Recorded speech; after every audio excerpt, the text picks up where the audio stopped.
I'm Andrew Bolis. I've worked in marketing for 15 years. In my last full-time role, I was a CMO at a Series B tech company.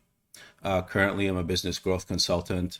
I build AI-powered marketing programs that help companies attract new customers in a cost-effective way. I'm based in the US, out of Chicago. I'm pretty active on LinkedIn, and I try to host one of these audio events every 1 to 2 weeks. Joe, please go ahead and introduce yourself. Yeah, hi all. My name's Joe.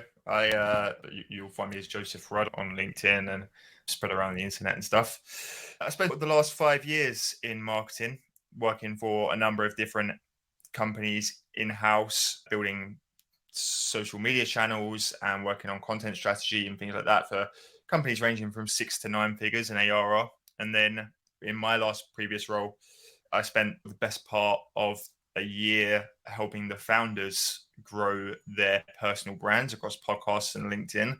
And sort of at the start of this year, I decided to sort of dive in and start building up my own personal brand on LinkedIn and with my own podcast. And then now I am a freelance personal branding consultant and ghostwriter. So I help people build their personal brands across social platforms in both strategy and execution. Thank you for that. And by the way, if you haven't checked out Joe's podcast, you definitely should. I believe I did an interview on there early on, but he has a lot of other really good LinkedIn creators on there as well, and they cover a lot of great topics.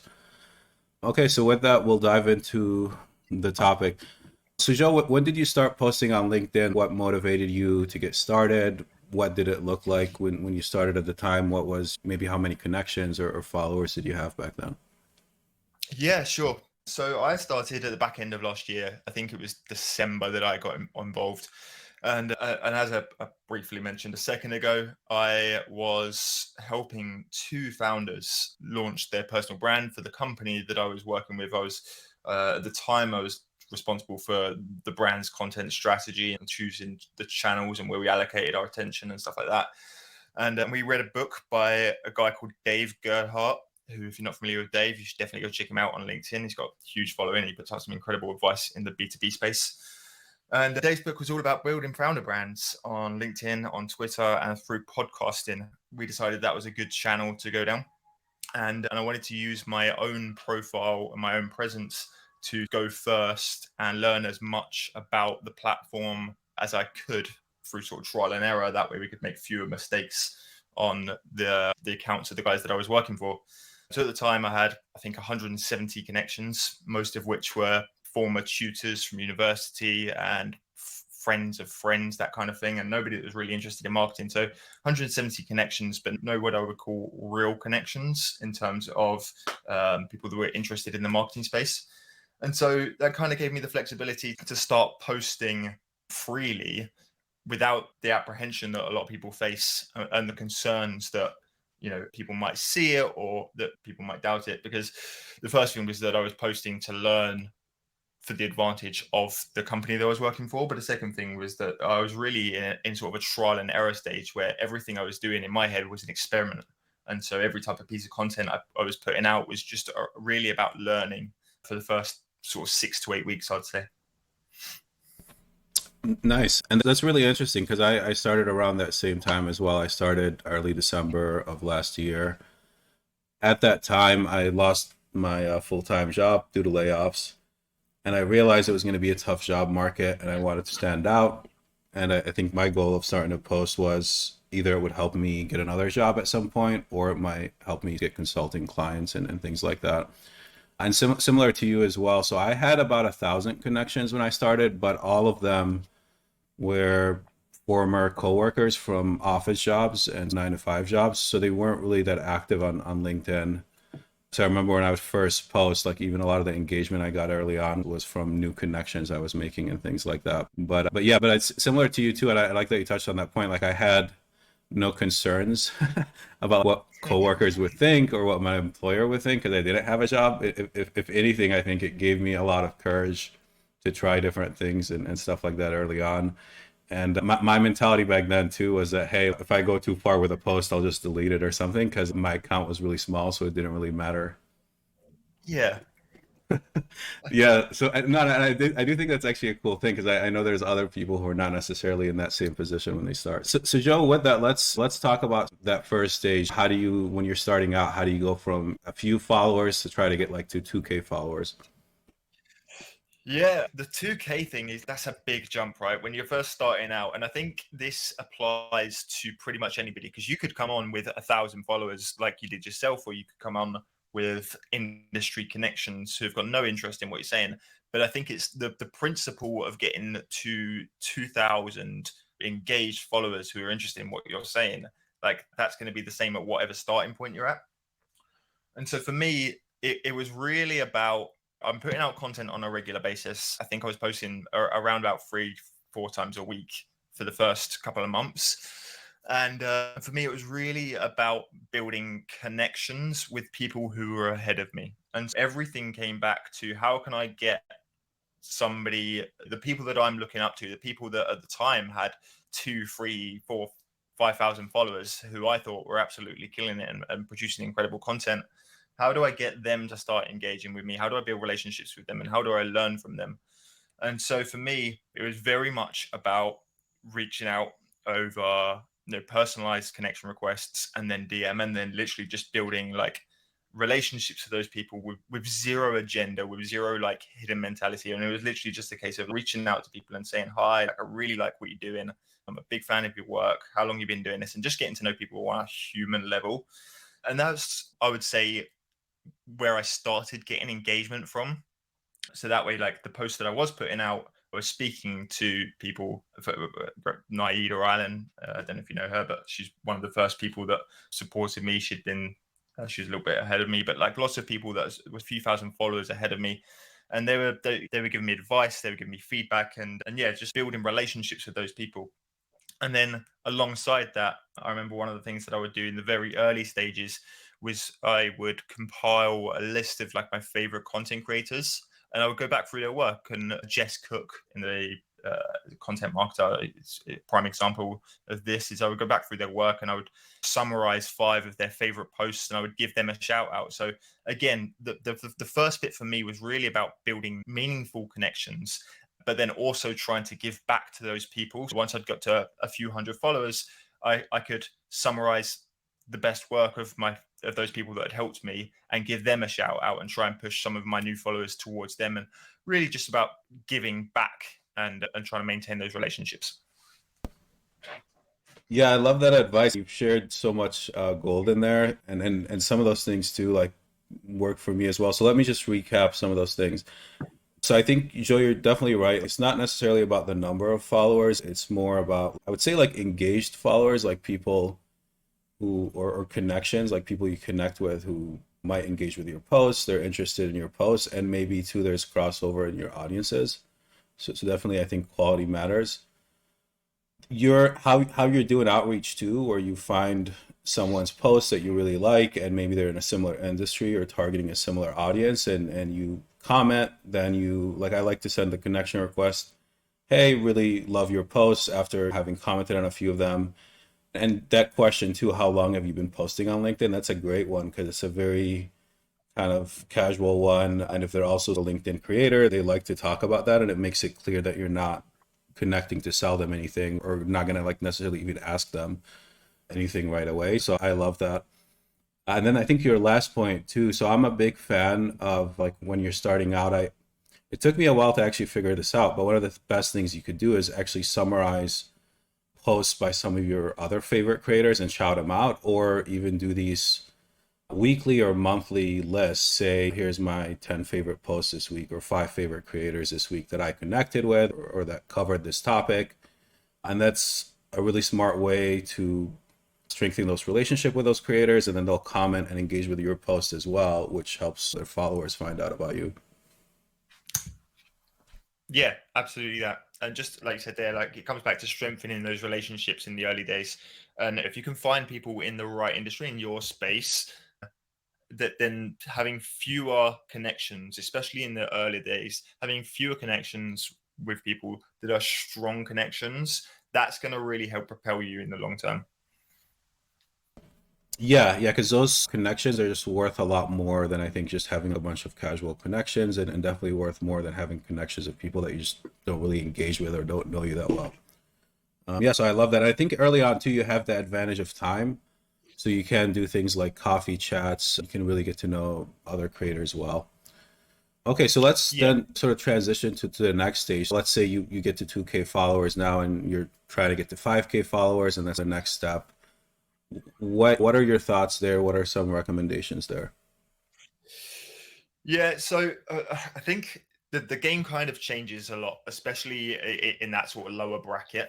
And I tried to break it up into a few categories. And I think, like I say, so that early stage is really about just building meaningful connections. Because if you get a few people, especially if they're a bit ahead of you, if you can get a few people that have got a few more thousand followers than you actively engaging with your content, that's going to help amplify the posts that you're putting out.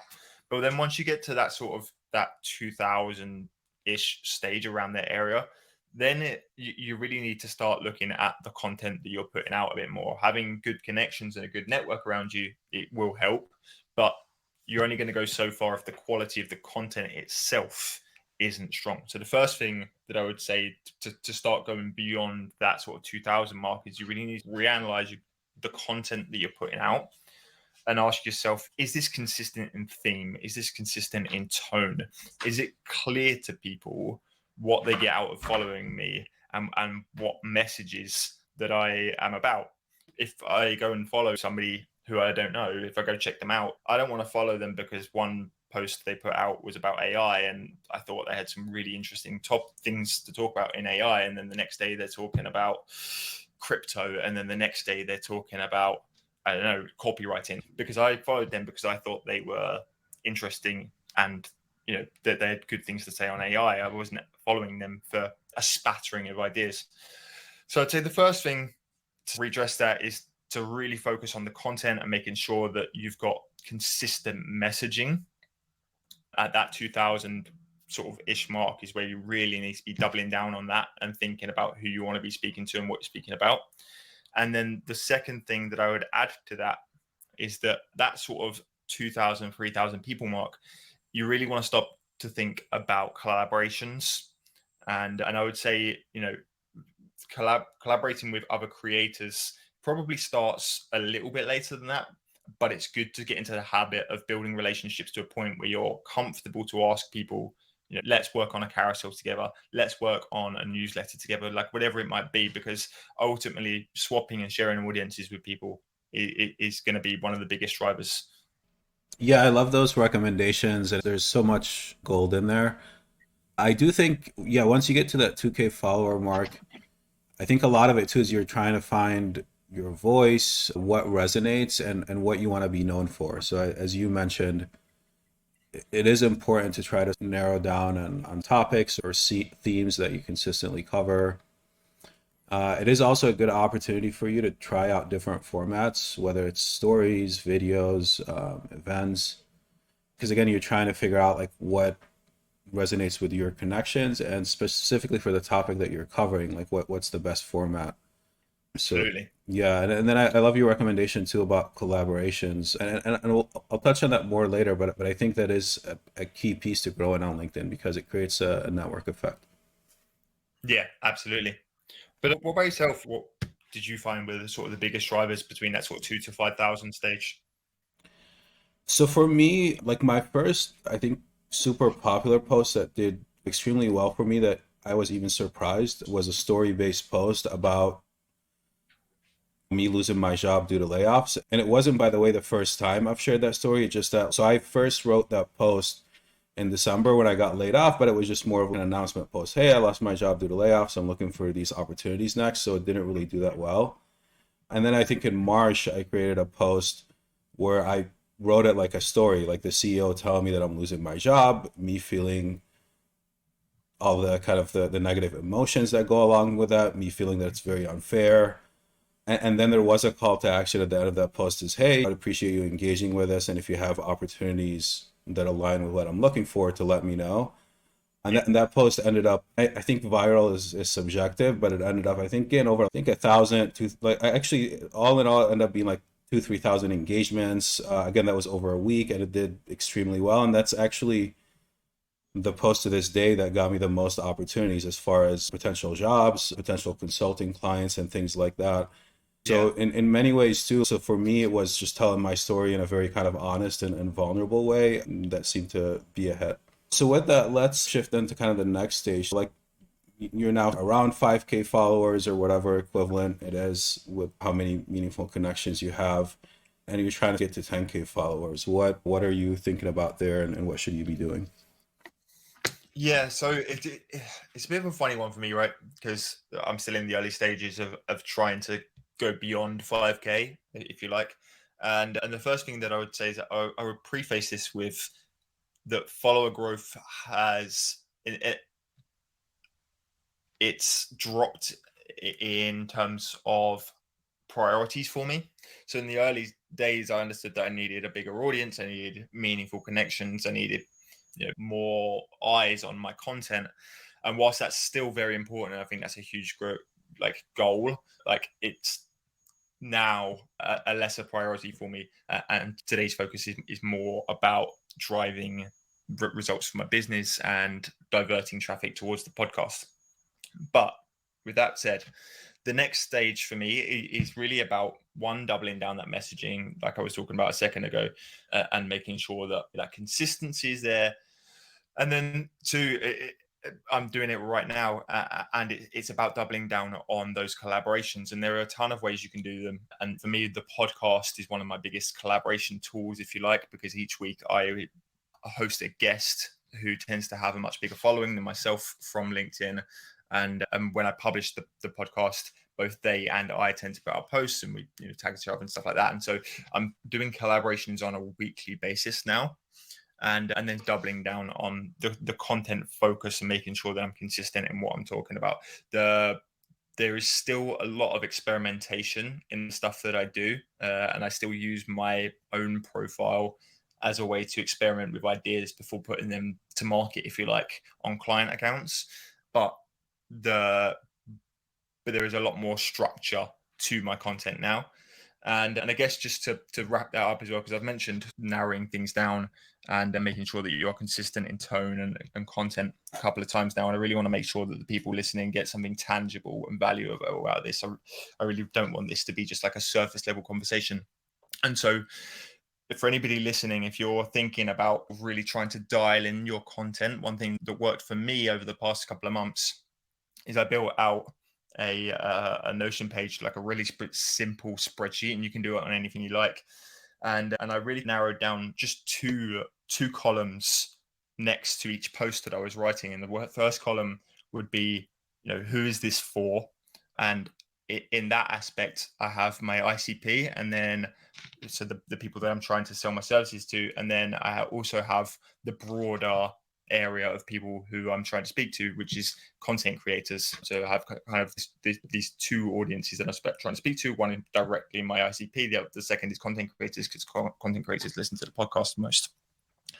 And then the second column is just making sure that the topic is on point, and the pain points that I'm addressing. So I'll list 3 to 5 topics in that second column that are really just making sure that every post aligns with one of those 3 to 5 topics and is aligning with the correct audience. And if the post isn't comfortably sitting into one of those 2 buckets, then it needs reframing, it needs rewriting. So just a tangible takeaway there. Yeah, I like how practical that is, and I like that you have a system around it, because I think it's a lot easier to be consistent, not just consistent, but consistent with high quality posts when you have that good of a system and just you being methodical about it. I'm also, yeah, I think you also building a podcast, I think that was like a really smart move, because I've seen other people who have podcasts, but they don't necessarily interview LinkedIn creators. And their podcasts are fine, but I think the advantage of being able to interview LinkedIn creators is that a lot of their followers obviously would be interested in hearing what you asked them about and how they responded and all of that stuff. So that's a great strategy. So I'll talk to. So when I was at around 5K, 6K followers, I myself got tired of just covering B2B marketing topics. It was just because I've worked in B2B marketing for a long time, and I was still seeing some growth, but I was just getting, if I'm being honest, just getting tired of LinkedIn in general. And that's when I started thinking, okay, like I need to make some kind of shift. Otherwise, I'm just going to stop engaging on LinkedIn. So at that point, that was in, I think around June, I started thinking about AI and covering AI for marketers, at least to start. It was interesting to me because I have a computer science background. I worked also at a lot of tech companies. I knew if I was going to cover AI with my marketing background, I could do it in a way that stands out. Anyways, long story short, I started covering AI. That was around 2 months ago. I did these very high quality posts that I didn't see a lot of other AI creators were doing. And in that 2 month, I went from, I think, around 6K followers to where I'm at now, which is about 12K followers. Again, I'm not saying the solution is to cover AI. You're welcome to cover AI. I think you could pretty much cover AI in every industry or niche now. There's different ways to do it if it's something interesting to you. But when I did it too, it was almost a shift in also the kinds of work I wanted to get because I saw that AI companies were trying to hire marketing leaders because a lot of them were getting funding. And because they were getting funding too, I thought there could be consulting opportunities with those companies, whereas the rest of SaaS and tech as a sector was just very slow, and I wasn't able to even get that many clients in SaaS and tech in general. So it was a lot more of a strategic thing too, where I wanted to get more opportunities with AI companies. Yeah, no, that makes sense. And I love the way that with the AI stuff, I love the way that you've applied that to your industry. And I don't see many people doing that. I see a lot of people talking about AI because it might be a popular subject or they might have some sort of interest in it. But I think, as you've kind of mentioned there, like with something like AI, but with it, anything really, whether we're talking about AI or whether we're talking about a trending topic matter that's, it might be like the latest campaign by a certain company, like you can apply whatever it is that people are talking about and whatever people are interested in to your own space. Exactly, yeah. And again, for people too who are curious about AI, I mean, you could either find AI tools or prompts for whatever area in business you're in. So if you're curious even about dabbling with it, that's a good place to start. But again, I would encourage you to make it part of whatever goals you have and not just do it because it's trendy. Because if you do it because it's trendy, you'll get followers. But then if you don't continue to cover AI and things like that, those followers won't be as engaged probably. Okay, so Joseph, let's talk about going beyond 10K. And I know like it's one of those areas that's fuzzy, but I'd love to get your thoughts on it. So you're someone who now either at 10K followers or just has a very engaged network. You've been seeing sort of growth with LinkedIn and you want to take it to the next level. Any sort of recommendations there or even approaches that you see that work? Yeah, I'm still on the way there myself, but I've been very fortunate enough to be close to a lot of content creators that are beyond that number. And I would say that the biggest thing for people who are going beyond 10K, going beyond 20K, those people that are really soaring ahead and people that are killing it, actually, there's two things. And the first thing is the advice that nobody here wants to hear. And that is that it takes time, it takes consistency. Everybody's going to blow up in a year, and everybody's going to blow up overnight. Can't all do it as quickly as Lara and Matt Barker and did. So the first thing is that it takes time, it takes consistency. Be patient. That there's real value to playing the long game here. And then the second thing is that those creators who have gone beyond those numbers, they tend to get seriously scientific about their content. And what I mean by that is that by the time they get to that 10K mark, they are a point of practice where they study their content. They study the comments that they're getting. They study why this post performed well, why this one didn't, why this one drove more followers, why this one drove more likes, and they get really scientific about what content is working for them. Yeah, I love that advice, and I am a fan of. I think you mentioned Laura, Matt Barker, and there's others who obviously had a lot of growth very quickly.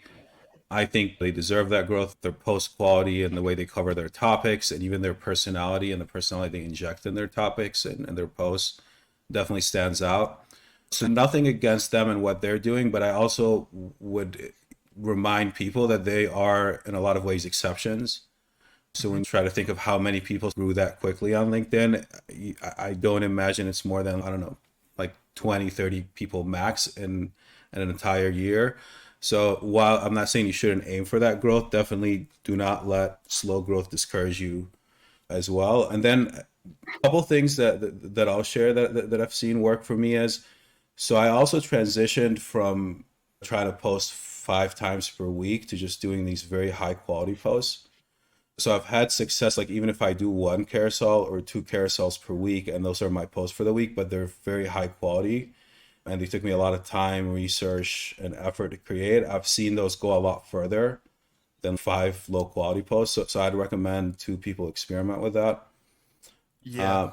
Uh, the other thing too is, if I'm being honest, once you get to 10K followers, I think it's actually an easier stage because LinkedIn starts recommending you to other people, and then it's easier to collab with even bigger creators. And again, I keep coming back to collaboration because there's a big network effect on LinkedIn, and that definitely helps you with growth. So I think the bigger network, and even not even network, even the more engagement you get on your posts, the easier it is to almost get more engagement and get more people engaging with your content. Yeah, absolutely. So that collaboration piece, it's so important, and there are so many different ways that you can tackle it.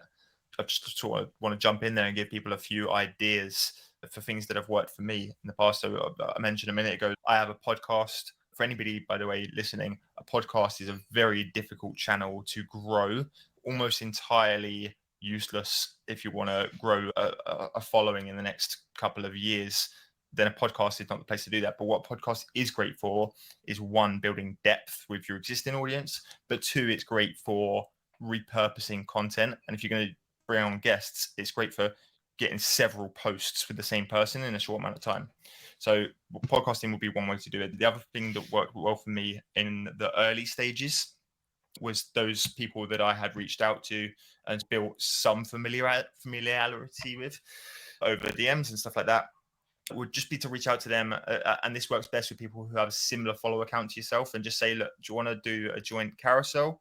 And essentially you pick a topic together, you both agree to a post date, and then you'll both put out 2 carousels. Ideally you can both put out one, have the other person repost it, but it works better if each of you put out one carousel that complement each other and direct each other to the other person's carousel. So think of an 8-step approach, and then you each take 4 of the steps and send your audience to the other person's account for the other 4 steps. And then the final thing that I did in the early days was a newsletter, and this was super, super easy. And I reached out to some big creators who were more than happy to help, because it took about 2 seconds of their time. And so I put it together, a 6-part newsletter, but Hiya, you can do my it name your own is way. Damilola And I put together a Felicia 6-part Badmus. I newsletter where help each newsletter I had just asked 6 of my favorite content creators for their top 3 tips on building a personal brand, or building or copywriting, or whatever it is they spoke about. And it took them 2 seconds to reply to me in a message, and then I turned their replies into a newsletter with a little bit of preface about that creator. And their 20 seconds worth of effort actually meant that I put out a newsletter to my audience, and then they reposted it, I reposted it, and it was good for everybody. Yeah, I love those tips, and I love your point too about building depth into your network versus just a bigger network, because the more your network knows you, the more they're willing to endorse you, support you, share your content with other people. And things like podcasts and newsletters also sometimes make it easier for people to share your content with others who are not necessarily as active on LinkedIn, or maybe an older audience, or however you want to think of it. So I really like those tips. What do you think are the top mistakes people make on LinkedIn, or creators specifically make on LinkedIn? Sure. I gave this a little bit of thought. And I think there are a few things. The first thing I would say is that people who decide to start posting on LinkedIn and have a lot of experience in their industry. So maybe you're a marketer with 10 years background in SaaS. Maybe you're, I don't know, it could be anything. Maybe you're an engineer, maybe you're an accountant that's 15 years in the industry, and you just realized the power of personal branding, and you decide to start posting.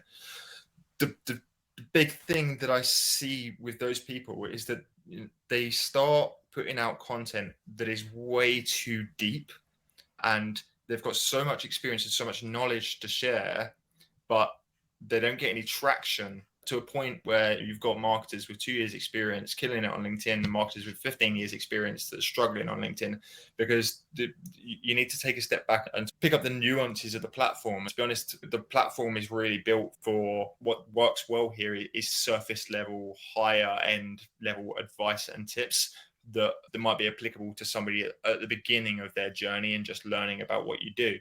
And so the first thing I would say is don't go too deep, dial it back, and to teach somebody that's in the early stages of what you do, and know that if that person needs more advice, they can reach out to you.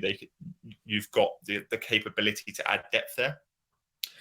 And then a couple of other things that I'll throw in there that aren't sort of as tangible, but I would be like, don't be careful. Be careful about who you're connecting with in the early stages. It's very easy just to connect with the whole world because you want to build a following quickly. But I promise you'll be much better off building a small, tight knit, quality following than a broader, low quality following. Yeah, I really like that advice. I agree about the following, and I think if you build a following fast, and there are ways to do it, but it's a very diverse following, like they're interested in different topics, they're in different industries, you'll have the followers, but the engagements, and I would also say even the quality of comments on your posts, which I find is one of the best indicators, is going to be pretty low. So you have a lot of followers, but you'll begin, as far as engagement quality, again, it's not going to be different than a small creator who spent actually like put a lot of focus on building the right connections and the right type of network. And I think similar to your point too, I think the big mistake that I still talk about to people is, and specifically marketers, is that LinkedIn is not really a direct response channel. So it's not like email, it's not like direct mail, it's not even like ads where you're super targeted, you're going after a target audience and you're saying we're selling X to this. The thing is, if you create your posts like that, where they're super targeted, you're just going to cap your engagement, because if someone just doesn't, let's say you're going after SaaS CEOs, if all your posts only speak to SaaS CEOs, on the one hand, you will get targeted leads from that, and that's great, but it will cap your engagement because people outside of SaaS, or if you're talking about very technical stuff like SaaS KPIs or whatever it is, people outside of SaaS just won't resonate with it, and they might find it too complicated or too complex. So you just want to mix your posts. You can't have very targeted ones, but you definitely want to have like top of funnel ones that are very broad and are specifically written to go broad and go far. And you can almost, a lot of the times, these are beginner topics or topics that a lot more people will resonate with, that are not necessarily what you specifically do, but it would help you create a network effect. Absolutely. Absolutely. And I think just to add to that comparison from like LinkedIn to other marketing channels, and I think people forget that like LinkedIn, it's a networking platform, right? That's what it is. And so you have to think of it as being at a digital networking event. If you go to a networking event in person, perhaps you've been to a personal branding event or a sales event or something like that. If you go to a networking event in person and there's 50 people in the room, and all you talk about is how to get your MQLs to SQLs in SaaS, then chances are the majority of the room is going to be interested in. But if you go in there and you talk about how marketing can help business growth, well, then a lot more people in that room are going to pay attention to what you're saying. Yeah, I love that. Yeah, that's a great comparison. Let's shift to another quick topic too. Like, how do you ensure that you keep LinkedIn fun and they don't get tired and sick of it as a creator or someone who's posting and engaging on there regularly? Yeah, the big thing about that is don't be so hard on yourself, right? Just relax, enjoy it. You're in this for the long run. If a post doesn't do well, it doesn't do well. If somebody doesn't like a comment that you leave, then that person's just not your kind of person. Just don't be so tough on yourself. And I was speaking to, I'm going to give another shout out to another great creator. I was speaking to Thomas Strider the other day, and he said something that really resonated with me. And this is, it's great to build a network. It's great to build a following. It's great to put the work in and spend all your time engaging, but ultimately it's not your whole life. And so don't let LinkedIn or any social platform or marketing channel take you away from your family, take you away from your friends, your passions, your hobbies, your real world life. So I think it really is about finding that balance and not being so hard on yourself. Yeah, I love those tips. I would also say don't be afraid to take a break from LinkedIn. I know there's always this fear of if I take a break and then come back, my post might not get as much engagement. So definitely don't be afraid to take a break. And I would say the other thing too is just experiment with different formats. So if you haven't tried video posts, give those a try. If you haven't tried hosting audio or video events, try that as well. Trying different formats out is will also help you find like what you enjoy and what's more effortless for you.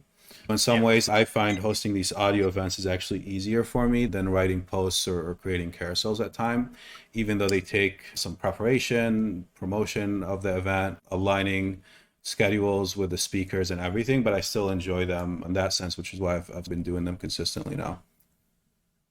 Yeah, Um, absolutely. Just have fun with it, right? Don't, like I say, don't take yourself too seriously. If you want to experiment with something, if you want to try something new, just do it. Like you're better off making a few mistakes and having fun with it and sticking it out for the next 3 years than you are trying to be rigid and give it up in 3 months' time. Exactly, because you're going to win in the long term, and the longer you stick with it, the more likely you are to see success and results from LinkedIn. And then the last fun mini topic is going viral on LinkedIn. And I know some people even hate that topic. Some people like their stand is don't try to go viral on LinkedIn. It's even if you go viral on LinkedIn, it's useless. There is no benefits. What are your thoughts on there, even positive or negative, if you have a client or someone who wants to go viral, or how do you think about it for your own post? Sure. The first thing I would say is that don't try to go viral if it happens, but don't put any real emphasis on it. It should never be the goal. The goal should always be just putting out quality content that resonates with your audience and teaches, educates, inspires, provides value in some way. So the first thing I would say is never try to go viral. And then I've had some clients have viral is subjective, but I've had some clients that have had viral posts and that felt a little bit out of tone to their normal content. And there's a nice, we get a nice little ego boost from going viral, but ultimately, does it impact the quality of your audience? Does it impact the bottom line that you're driving from your content? I don't think you're going to get a big thing out of it. And one last thing I would say, and I'm not sure how I feel about this personally, but I just thought it was a really interesting take. And I spoke to Grace Andrews recently. And for those that don't know, Grace Andrews is the head of marketing for Stephen Bartlett. And Grace was talking to us about the fact that they go viral on a regular basis. And she actively tries to avoid going viral because every time they go viral, they pick up a whole bunch of new followers that are only interested in that viral post. And every time they go viral, their overall engagement tends to dip off. Yeah, I love that example, and I love your points too. You're right. I don't think going viral should necessarily be a goal, and it's only worth it if you can go viral in a topic that's still somewhat relevant for your industry or Mm-hmm. target audience. So and again, for people who just are still curious and want to do it, I think one of the easier ways to do it is to do it with a story post where it's a story and experience that you went through that taps into a much bigger conversation already happening. So that post that I posted in March, you can see it on my featured post if you scroll through.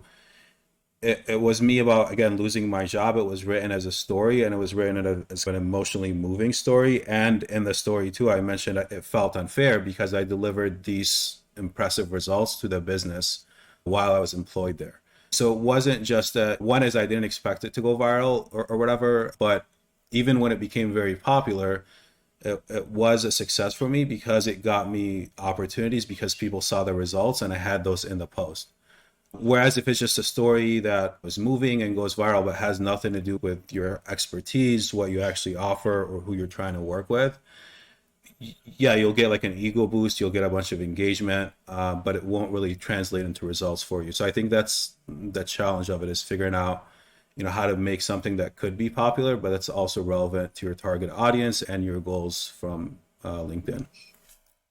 Yeah, I love that. And the other thing that I preface that, but by the way, if anybody hasn't seen Andrew's post You go and find it on his LinkedIn profile. The post itself is brilliantly written, and the reason I love that approach, Andrew, is that even if it doesn't go viral, even if you only got a couple of thousand impressions, or you only managed to reach, your existing audience, that story-driven post really helps bring your personality across. It really sets the tone for the rest of your content. And I think trying to put your story into it, even if it doesn't go viral, it can only ever be a good thing.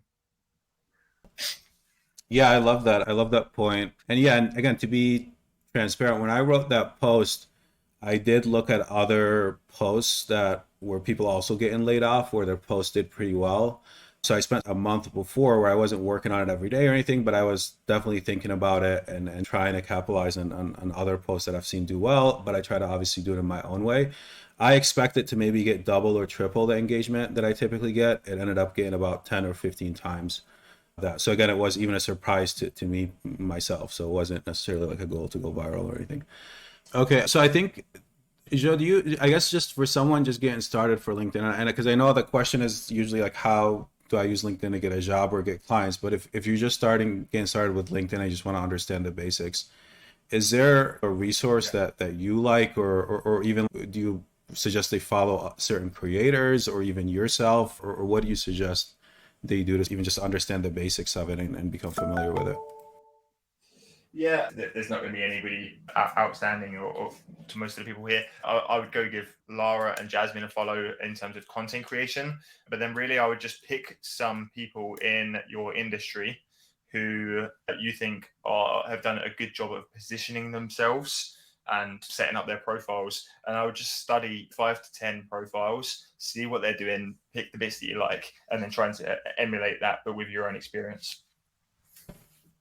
Yeah, I really like that advice. I think also if you're getting started out, the couple kind of practical things you can do. One is use LinkedIn search, put in your industry hashtags, and use that to find creators. Because if you don't have any connections, you might not even be seeing a lot of the bigger creators in your industry. So that's one good way to start finding them. Two, start engaging with their posts, like commenting, liking their posts. Not only will that get them to notice you, but you'll be more comfortable just writing on LinkedIn, and because it is a public platform, you're using your full name on there. So I think that's an easy way for you to just get comfortable like writing posts, and then you'll start noticing patterns of some of these creators. You'll notice what topics they cover. You can look at their profiles and see how they do their profiles, and that's a kind of a good way to start modeling some best practices and to find the creators who are successfully applying those best practices. Yeah, absolutely. I think just to add to that as well is like, I think there's a bit of common misconception there, and it's not just this lady here, but like I think it's quite a broader misconception that like the LinkedIn is easy, and it's not. There is a lot of nuances. There is a lot of things to learn along the way, and we've just had an hour discussion. And we've only just really touched the surface of how to get from 0 to 10,000 followers, and so there is a lot to it. But the biggest thing I would do is, if I was starting again, is to find some creators that I like, and then really just study what they're doing. Yeah, I really like that advice, and I really like to your sort of warning that it's not like, it might seem like a straightforward platform, but if you don't take the time to learn it, you might not see results on there.